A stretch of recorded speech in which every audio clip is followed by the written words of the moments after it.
सदा ताज तख्त और तिलकधारी बनो। ताज तो तुमको मिला हुआ है, आत्मिक स्मृति का तिलक भी मिला हुआ है और जिम्मेवारी का तख्त भी मिला हुआ है। इन तीनों का आपस में संबंध है। किस किस का? ताज तक। सदा ताज या ताज? सदा ताजधारी, कभी ताज पहन लिया और फिर गठड़ी धर ली, फिर पहन लिया, फिर गठड़ी धर ली। सदा ताज, सदा ताजधारी होंगे तो ताज, तिलक और ताज तक तिलक, तीन बताए ना। ताज तक तिलक हो गया। तो जो ही तो बताया, किसके साथ कनेक्शन है इनका दो का? सदा ताज, यही डायरेक्शन दे रहे हैं ना। तो सदा ताज तख्त और तिलकधारी बनो, है ना। कभी कभी क्या नहीं, इन तीनों का आपस में संबंध है। एक भी छूटा तो दूसरा छूट जाएगा। तिलक होगा तो ताज तख्त जरूर होगा।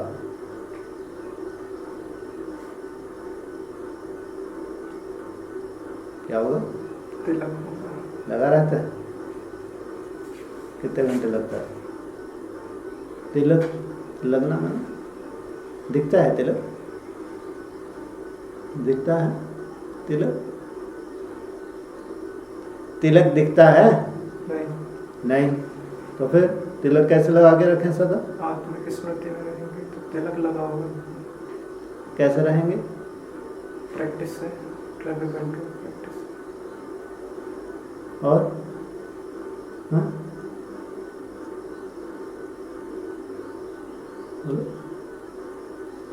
अगर आपको सूक्ष्म बिंदी की अनुभूति, पॉइंट ऑफ लाइट, सूक्ष्म या स्टॉप, वो नहीं भी होती है तो भी जो तुम चिंतन करते हो, मैं ज्योति स्वरूप आत्मा हूँ, देह नहीं हूँ, वो चिंतन भी जैसे कि क्या है, तुम तिलकधारी बन जाते हो उतने सेकंड, जितने सेकंड तुम उसका चिंतन करते हो।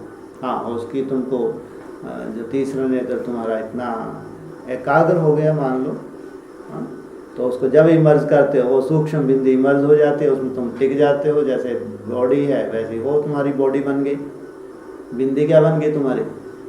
तुम्हारी नहीं, सॉरी, तुम अपने स्वयं को इमर्ज कर लिया, बिंदी माना तुम। तो उस स्वरूप में टिके रहना, नहीं तो उस स्वरूप का चिंतन भी करना, तो जैसे कि उसमें टिकना ही कहेंगे। तो तिलक होगा तो ताज तख्त जरूर होगा। जिम्मेवारी का ताज भी होगा और बाप का दिल तख्त भी होगा। अपने श्रेष्ठ भाग्य, श्रेष्ठ प्राप्तियों को बार बार सामने लाओ। बहुत दूर हैं क्या? ब्रह्मा कुमार लाते लाते 85 साल हो गए। श्रेष्ठ भाग्य और श्रेष्ठ प्राप्तियां, स्थूल में तो उनको सब कुछ मिल गया, स्थूल में कोई कमी है? जैसे करोड़पतियों कोई कमी नहीं होती, ऐसे उनको भी कोई कमी नहीं है। 5 स्टार होटल जैसे आश्रम है, करोड़ों की गाड़ियां, लाखों की नहीं, लाखों की करोड़ों की जो गाड़ी में घूमते हैं, जो अच्छे अच्छे टॉपर हैं, करोड़ों की गाड़ी, तो कोई कमी है?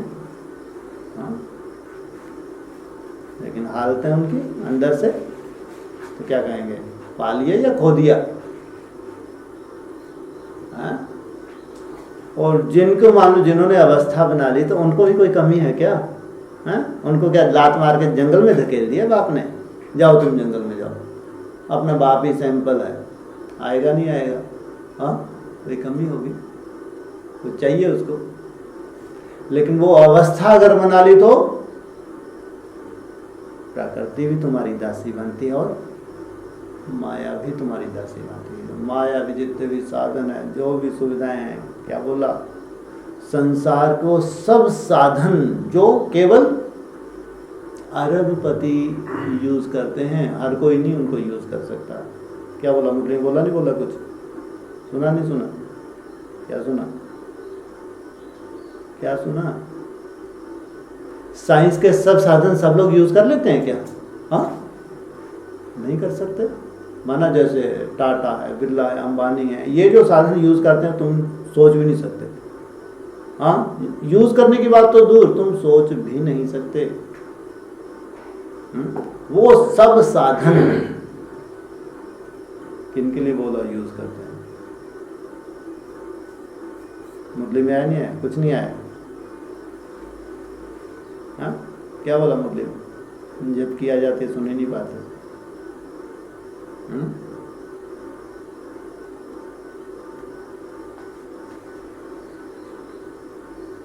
जब सर्व प्राप्तियों को और प्राप्त कराने वाले को सदा सामने रखेंगे तो कभी भी माया से सामना करने में कमजोर नहीं बनेंगे। सिर्फ एक बात याद रखो, सर्व संबंधों से हर कार्य में बाप दादा सदा साथ है।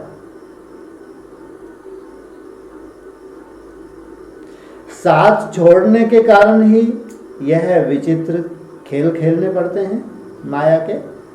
विश्व की जिम्मेवारी उठाने वाले बाप का साथ होते भी अपने हद की जिम्मेवारी के बोझ की टोकरी क्यों उठाते हो?